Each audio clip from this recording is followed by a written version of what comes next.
ఈరోజు రాష్ట్ర వ్యాప్తంగా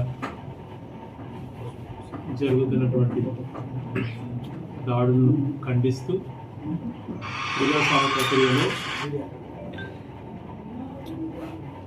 గెలుపులు ఓటములు సహజం. అధికారం ఉండటము లేకపోవడం అటువంటిది జరుగుతూ ఉంటాయి.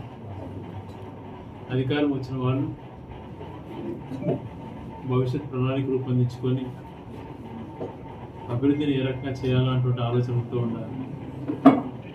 అలా కాకుండా చాలా ప్రాంతాలలో జరుగుతున్నటువంటి ఘర్షణలు చూసినప్పుడు చాలా బాధ అనిపిస్తుంది. అదే రకంగా పోలీసులు కూడా మాకెందుకులే ఇది అన్నట్టు వ్యవహరించడం కూడా సరైనటువంటి పద్ధతి కాదు. చాలా మంది పైన జరిగినటువంటి సంఘటనల పైన కూడా కేసులను నమోదు చేసి వేధిస్తుండడం బాధాకరం.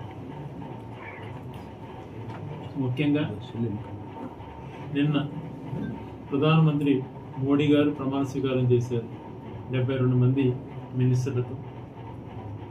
ఈ రాష్ట్రానికి సువర్ణ అవకాశం బీజేపీకి మెజారిటీ రాకపోవడం, 240 సీట్లు మాత్రమే వాళ్ళకి రావటం, 32 సీట్లు భాగస్వాముల పైన ఆధారపడి ఉండడం ఒక వరం. దీన్ని అందిపుచ్చుకోవాల్సిన బాధ్యత ప్రతి తెలుగు వారి పైన ఉంది. అన్కండిషనల్ సపోర్ట్లను క్యాబినెట్లో పదవుల కోసమో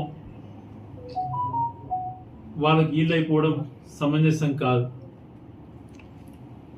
ఈరోజు పోలవరానికి సంబంధించి 12,000 కోట్ల రూపాయలు రాష్ట్రానికి రావాల్సినటువంటిది గౌరవ మాజీ ముఖ్యమంత్రి జగన్మోహన్ రెడ్డి గారు జనవరి ఫిబ్రవరిలో అత్యద్భుతంగా దానివల్ల ఎక్కువ పట్టుబట్టడంతో ఒక కొలిక్కి వచ్చింది. కేవలం ఒక్క సిగ్నేచర్తో 12,000 కోట్లు రాష్ట్రానికి వస్తుంది. పోలవరం పైన ఎటువైనా నిధులు విడుదలవుతాయి. రాజధాని నిర్మాణం ప్రాధాన్యతను పెట్టుకున్నా బాధ లేదు, పెట్టుకోవాలి, చేయండి. కేంద్ర ప్రభుత్వం నుంచి అదనంగా నిధులు తెచ్చుకొని. కానీ ప్రత్యేక హోదా అన్నది చాలా అవసరం పడుతుంది. కాబట్టి మీ యొక్క భాగస్వాములతో, ముఖ్యంగా తెలుగుదేశం సపోర్టుతో బీజేపీ ప్రభుత్వం ఫామ్ చేసింది. కాబట్టి దానిపైన కొంచెం గట్టిగా మాకు అది ఇస్తేనే మేము మద్దతు ఇస్తాము అన్నటువంటి రీతిలో వాళ్ళని కానీ మనం ఇప్పుడు చెప్పగలిగితే ప్రత్యేక హోదా ఇచ్చేటువంటి అవకాశం ఉంది.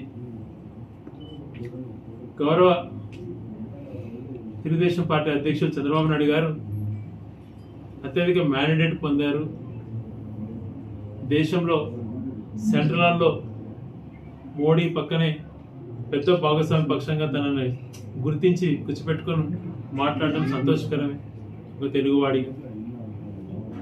కానీ ఒక మంచి అవకాశం ఏదైతే ప్రత్యేక హోదా ఉందో, ఆ ప్రత్యేక హోదా అన్నటువంటిది వస్తే ఉద్యోగాలు అన్నటువంటివి చాలా మెరుగుపడతాయి, పరిశ్రమలు ఎన్నో రకాలు వచ్చేటట్టు ఉంటుంది, యువతకు మంచి జరుగుతుంది. కాబట్టి ఆ ప్రత్యేక హోదా అన్నటువంటిది ఎటువంటి ఆందోళనకు గురి కాకుండా, వాళ్ళు ఎటువంటి బెదిరింపులకు కూడా లోను కాకుండా, అవసరమైతే వైఎస్ఆర్సీపీకి సంబంధించినటువంటి రాజ్యసభ మంది సభ్యులు 11 మంది అయితేనేమి, మాకున్నటువంటి 4 పార్లమెంట్ సభ్యులు కూడా మేము గట్టిగా నిలబడతాం, అండగా నిలబడతాం. ప్రత్యేక హోదా ఇస్తే కన్నా అందరం ఒక తాటిపైకి వచ్చి, ఇప్పుడు మెయిన్ పార్టీ బీజేపీకి మెజారిటీ లేకుండా భాగపక్ష పార్టీలతో ఆధారపడి ఉన్నాడు కాబట్టి సువర్ణ అవకాశం అని చెప్పేటువంటిది ఒక సూచన చేస్తున్నాం. దీన్ని ఖచ్చితంగా పర్సనల్గా తీసుకొని తెలుగు రాష్ట్రంలో 3 కేంద్ర మంత్రి పదవులు కూడా పొందారు. వాళ్ళు కూడా అభినందన తెలియజేస్తూ, పదవుల కంటే కూడా ఈ ప్రత్యేక హోదానే మాకు అత్యంత ఇంపార్టెంట్ అన్నటువంటిది గట్టిగా తీసుకెళ్తారు అని చెప్పి ఆశిస్తున్నాను. కారణం ఇప్పుడు అది మిస్ అయితే మరి ఎప్పటికీ కూడా అవకాశం రాదు. గతంలో గౌరవ జగన్మోహన్ రెడ్డి గారు ప్రమాణ స్వీకారం చేసేటువంటి ముందుకు మర్యాదపూర్వకంగా ప్రధానమంత్రి కలవని వెళ్ళినప్పుడు ఇంటి బయటనే మా సపోర్ట్తో ఆధారపడి వచ్చినంటే నేను సంతోషపడేవాడిని, వాళ్ళ సొంతంగా వాళ్ళకు మెజారిటీ రావడం చాలా బాధాకరం అని చెప్పినటువంటి ధైర్యంగా చెప్పినటువంటి మాట మనం అంత సులభంగా మర్చిపోకూడదు.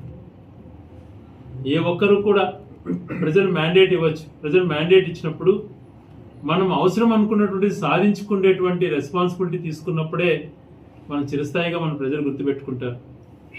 కాబట్టి ఆ ప్రత్యేక హోదా అన్నటువంటిది మన హక్కుకు ఉంది కాబట్టి దాని వలన మనకు ఎన్నో రకాల మేలు జరిగేటువంటి అవకాశం ఉంటుంది కాబట్టి దానిని గట్టిగా డిమాండ్ చేయవలసిందిగా, అది అవసరం అనుకుంటే తెలుగుదేశం పార్టీతో కూడా మేము కూడా రాష్ట్రానికి సంబంధించినటువంటి పరిస్థితులకు, రాష్ట్రానికి మంచి జరుగుతుంది అని అంటే వైఎస్ఆర్ కాంగ్రెస్ పార్టీ ఎప్పుడు ముందుంటుంది అన్నటువంటి విషయాన్ని కూడా గుర్తు చేస్తూ ప్రత్యేక హోదాని ఈ పరిస్థితులలో దాన్ని మిస్ చేసుకోవద్దు అని చెప్పి మేమందరం కూడా గట్టిగా అన్ని పార్టీల వాళ్ళకి విజ్ఞప్తి చేస్తున్నాం.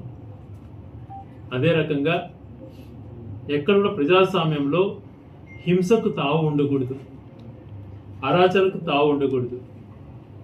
ఈరోజు ఎలక్షన్ నోటిఫికేషన్ వచ్చింది అని చెప్పి ఏదైతే మేము భవనాలు ప్రారంభించామో, ఏదైతే డెవలప్మెంటల్ యాక్టివిటీస్ చేశామో ఆ బోర్డు ఎప్పుడు కూడా గతంలో ఎన్నడూ లేని విధంగా ఈసారి కొత్తగా ఎలక్షన్ కోడ్ ఉందని చెప్పి దాంట్లో అన్నిటికీ కూడా ముసుగులు వేశారు, పేపర్లు అతికించారు. బాధపడలేదు, ఎందుకు వేశారు అని చెప్పి ప్రశ్నించలేదు. ఇది ఎన్నికల కమిషన్ యొక్క ఇది ఆదేశం ఉండిండొచ్చు అని చెప్పి మేము దాని గురించి కూడా ఆలోచించలేదు.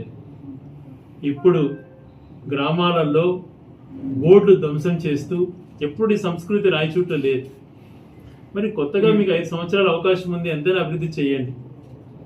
ఈ బోర్డులు పగలగొట్టడం ఏంటి, ఆ బోర్డులకు పచ్చరంగు పూసేసేయటం ఏంటి అన్నటువంటిది ఒక్కసారి ఆలోచన చేయమని అడుగుతున్నా. ప్రజాస్వామ్య ప్రక్రియలో ఈ మంచి పరిణామం